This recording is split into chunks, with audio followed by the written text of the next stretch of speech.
When you start investing on your own, the world of investing may seem wide, often too wide.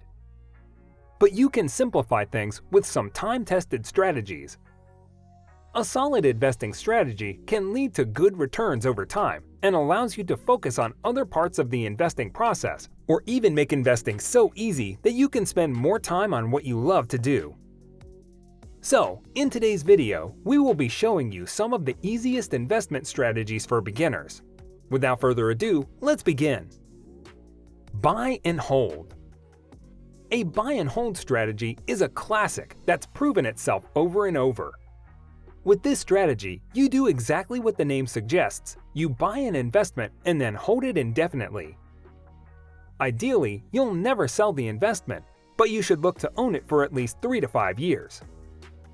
The buy and hold strategy focuses you on the long term and thinking like an owner, so you avoid the active trading that hurts the returns of most investors. Your success depends on how the underlying business performs over time. And this is how you can ultimately find the stock market's biggest winners and possibly earn hundreds of times your original investment. The beauty of this approach is that if you can commit to never selling, then you don't ever have to think about it again. Buy the index. This strategy is all about finding an attractive stock index and then buying an index fund based on it. Two popular indexes are the Standard & Poor's 500 and the NASDAQ Composite.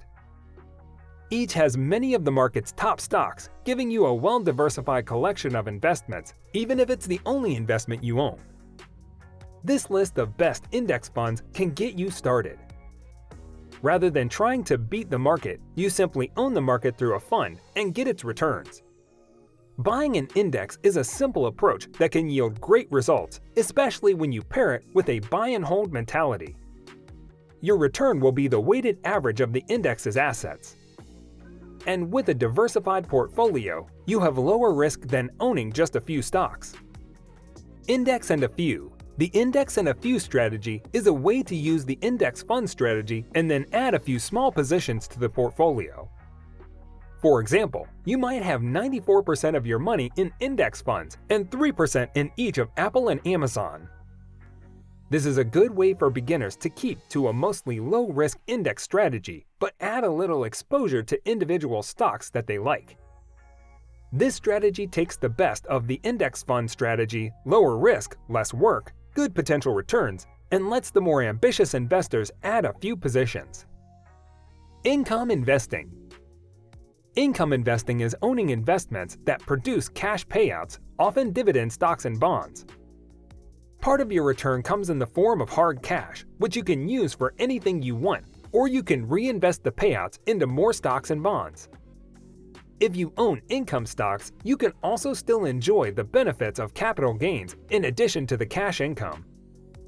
Here are some of the top dividend ETFs you may want to consider. You can easily implement an income investing strategy using index funds or other income-focused funds, so you don't have to pick individual stocks and bonds here. Income investments tend to fluctuate less than other kinds of investments, and you have the safety of a regular cash payout from your investments. Plus, high-quality dividend stocks tend to increase their payouts over time, raising how much you get paid with no extra work on your part. Dollar cost averaging. Dollar cost averaging is the practice of adding money into your investments at regular intervals. For example, you may determine that you can invest $500 a month, so each month you put $500 to work, regardless of what the market is doing. Or maybe you add $125 each week instead. By regularly purchasing an investment, you're spreading out your buying points. By spreading out your buying points, you're avoiding the risk of timing the market, meaning the risk of dumping all your money in at once. Dollar cost averaging means you'll get an average purchase price over time, ensuring that you're not buying too high. Get your finances in order. Before you can invest for the long term, you need to know how much money you have to invest. That means getting your finances in order. Just like a doctor wouldn't write you a prescription without diagnosing you first, an investment portfolio shouldn't be recommended until a client has gone through a comprehensive financial planning process, says Taylor Schultz, a San Diego-based certified financial planner, CFP, and host of the Stay Wealthy podcast. Start by taking stock of your assets and debts, setting up a reasonable debt management plan, and understanding how much you need to fully stock an emergency fund. Know your time horizon. Everyone has different investing goals: retirement, paying for your children's college education, building up a home down payment. No matter what the goal, the key to all long-term investing is understanding your time horizon, or how many years before you need the money. Typically, long-term investing means 5 years or more, but there's no firm definition. By understanding when you need the funds you're investing, you will have a better sense of appropriate investments to choose and how much risk you should take on. Pick a strategy and stick with it. Once you've established your investing goals and time horizon, choose an investing strategy and stick with it. It may even be helpful to break your overall time horizon into narrower segments to guide your choice of asset allocation.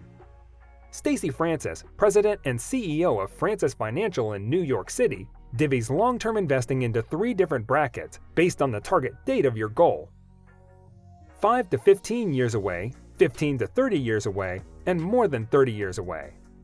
The shortest timeline should be the most conservatively invested with, Francis suggests, a portfolio of 50 to 60% in stocks and the rest in bonds. Understand investing risks. To avoid knee-jerk reactions to market dips, be sure you know the risks inherent in investing in different assets before you buy them.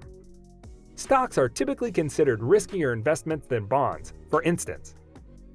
That's why Francis suggests trimming your stock allocation as you approach your goal.